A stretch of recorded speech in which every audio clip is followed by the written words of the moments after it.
every time somebody else says it, I'm like, what does that mean?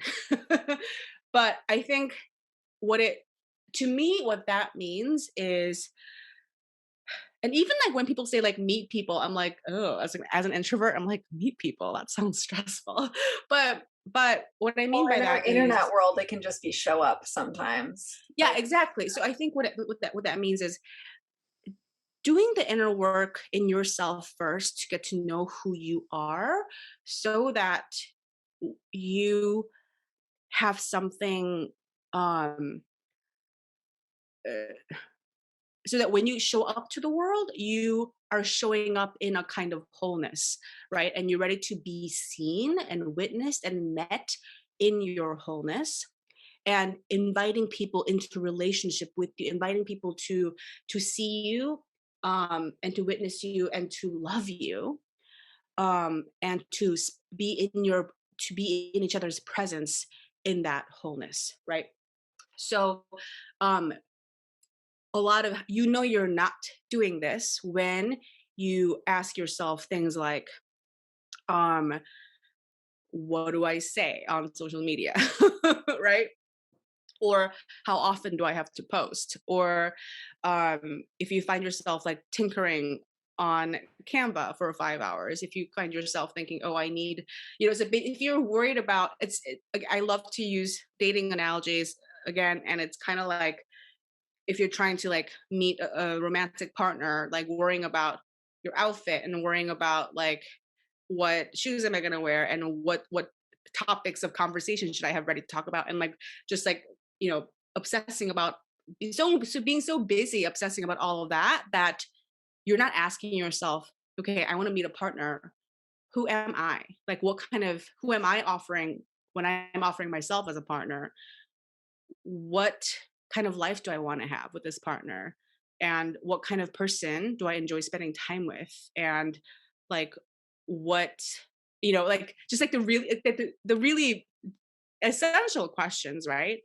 And if you're, no matter how badly you want to meet a partner, if you haven't done the inner work to really know how to show up as your true self, right? If you have a wall up, we've all met people, or we've been those people who just show up to a date with like a wall, like, you can't know me, you can't hurt me, I'm just gonna, right? And we play that game. And it's not because we're bad people, it's because we're scared, right? And we want to guard, like, we are afraid to be known, right?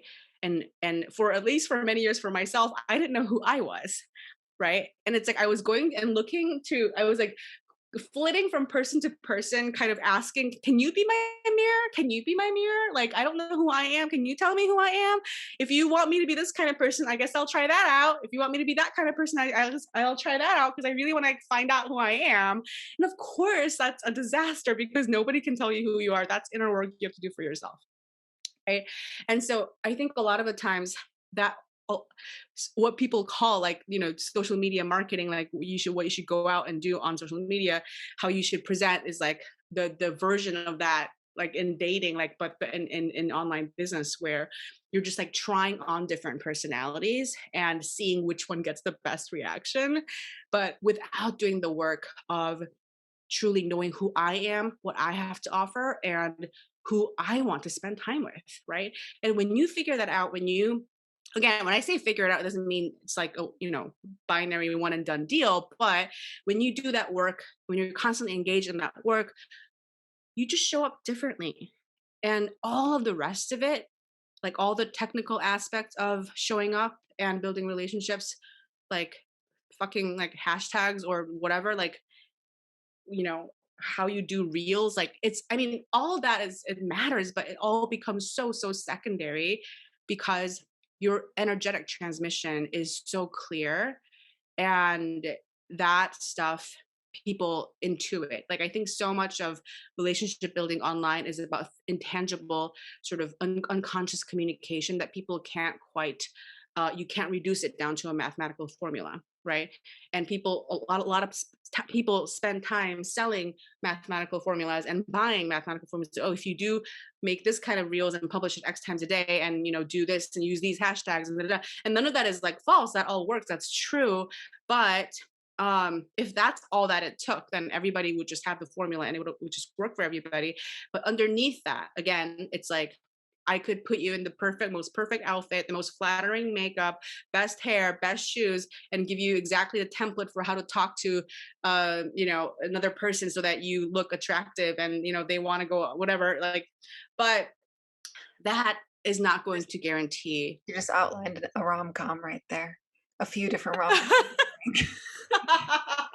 Yeah, right. But like that, I feel like that rom-com's already been made. But Actually.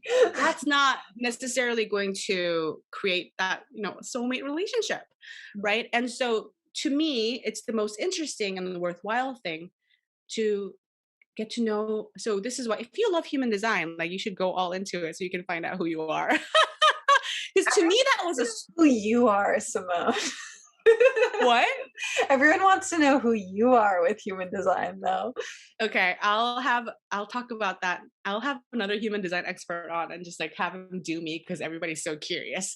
But anyway, for me, a lot of it, was years of like therapy and getting coached and getting to know who I am and owning my story. And actually for me, it's not human design, but astrology that really cracked, like archetypal astrology that cracked the code of me for me. And it wasn't just like, oh, this is how you're supposed to be, this is your personality, the end. It was very much like exploring the the richness of the paradox of who I am, and like not making any of it wrong, and like looking at where the way I have been built is rubbing up against the standards of society, and kind of understanding and like de-shaming all those like edges of paradox in the person that I am and have been. And I think everybody has those edges of paradox, right? Nobody's makeup is like perfectly like in boxes, and it's like makes and I think that richness is what makes people so interesting. So I think without the work that I did to really understand myself and to know myself and to forgive myself and all the places where I was hating on myself, um I wasn't available to be in relationship. I mean, like it's the same thing with romantic relationships. Like if you don't know who you are, you're not available to be, or if you're not owning who you are, you're not available to be seen and loved by another person, right? If you have a wall up because you're afraid to be seen, you're afraid to be known for where you're vulnerable, you don't trust that you'll be loved for all the places where you feel tender inside, then you're not going to have that deep of a relationship with anybody, right? If you are trying so hard to create a certain impression and make sure the other person is having a good time, and make sure they're thinking flattering things about you, and making sure they react in a certain way where they're going to want to go out with you again, if you're so focused on the other person's reactions, then you're not in your own self, right? And that you're not full in your full sovereignty. And all the things that would not work in dating do not work in showing up online and marketing online, right?